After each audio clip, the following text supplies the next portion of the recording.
The Bobby Pin Snatcher.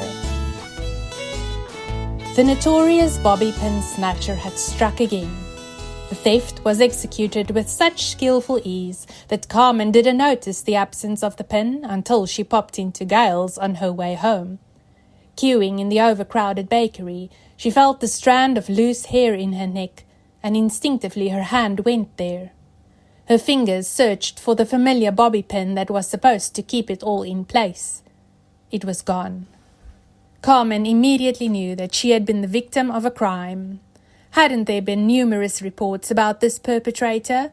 A man whose face was yet to be caught on CCTV, who moved through crowds like a ghost, whose fingers left no trace.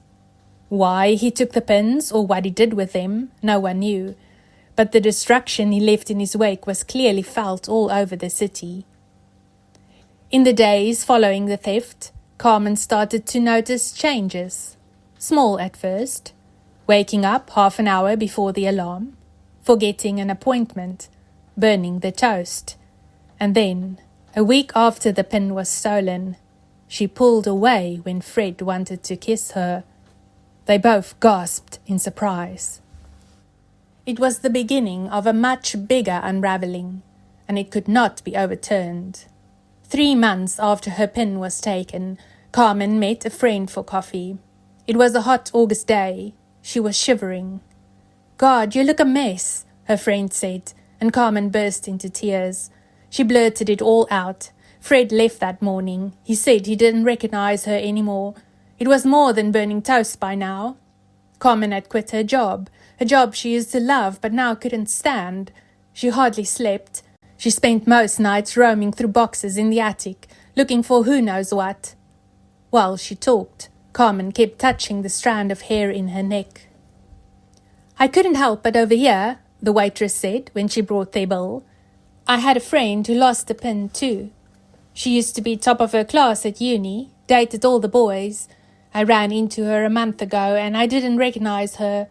Heard she'd gone back to Romania." They walked to the bus stop together. "As I see it," her friend said, "there's only one thing you can do. If you want your life back, you have to find this guy and demand he give you your pin back." "But how?" Carmen asked, wide-eyed. In her chest, a small metronome started ticking. Her friend suggested, "Start a support group, I guess." The group gained traction. Many pin snatcher victims came forward to share their stories. Not all were as dire as Carmen's, but none of the victims' lives remained untouched. This one seemingly insignificant loss had led to others, big and small. Carmen told herself not to get caught up in the emotions, but instead collect the clues. She felt a new excitement and sense of purpose. This was her calling in life, to stop this guy. And as she listened to the women's stories, slowly a picture started to emerge. The thief always struck in the same area, at a certain time of day, and always on a Wednesday. And on almost every occasion, a man with a blue cap was spotted, walking his dog. Next was the stakeout. Dressed in a false beard and men's clothes, Carmen waited at the bus stop, reading a newspaper. Hours went by. She did not care.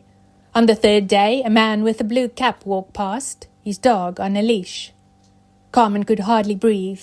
The Bobby Pin Snatcher. She had him. She got up and followed him. He went around a corner and crossed 3 streets. He entered a blue door next to a fish and chip shop. Carmen went up to the door and pressed the handle. It was unlocked, so she went in. She walked down a passage and up a flight of stairs to where the man with the blue cap was opening the door to his flat. "You stole my bobby pin," Carmen said, in a voice unlike her own. The man swung around in surprise, and they stared at each other. "Oh, you," Carmen said, as she recognized the boy she once loved in the face of the man. Fractured memories danced around in her mind, her blue school dress, her long braided hair, Miss Everly's algebra class. "I like your pins," the boy with the freckles had said. She slipped one from her hair and handed it to him. Their hands touched. A strand of hair slipped loose above her ear, and her heart started unraveling. She did not care about such things back then. Not the 13-year-old Carmen with the sun in her eyes. "I want my pin back," Carmen now said. He looked at her. "I want you back." The metronome ticked faster and faster until it lost its rhythm altogether and the dogs started barking at their feet. Carmen held out a hand. "Give it to me," she demanded. The man hesitated, but the dog was pulling at the leash, and this was not algebra anymore. So he went inside and came back a minute later with her pin. Carmen took it from him, and while he watched, she lifted the strand of loose hair and pinned it tightly in place. It was a simple act. He did not try and stop her this time, when she turned and walked away. 3 days after Carmen put the pin back, order was restored. No more burnt toast, no more sleepless nights, roaming through boxes, and Fred came back. "You look your old self again," he smiled, and pulled her in for a kiss. Everything was exactly the same again as it had been before that fateful day, but for one small detail. Carmen now remembered that there used to be a metronome inside her heart, and she found its absence more disturbing than its ticking. She also remembered the women's stories, the unravelling, and she missed the mysteries to be worked out. But more importantly, she remembered now that she'd once been a girl who willingly gave her pin away, and she found life restored, unbearable. No more cases of snatched bobby pins were reported, and the city moved on. People forgot. One afternoon, the man with the blue cap was lying on his back in the soft grass next to the river, while the dog rested at his feet.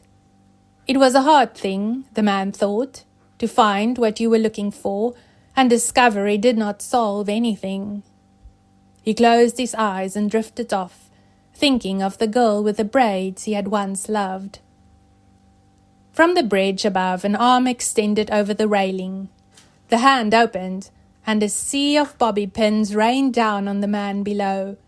His eyes shot open, startled, and he saw a familiar face peering down at him, a warm smile, and strands of loose hair flapping in the wind.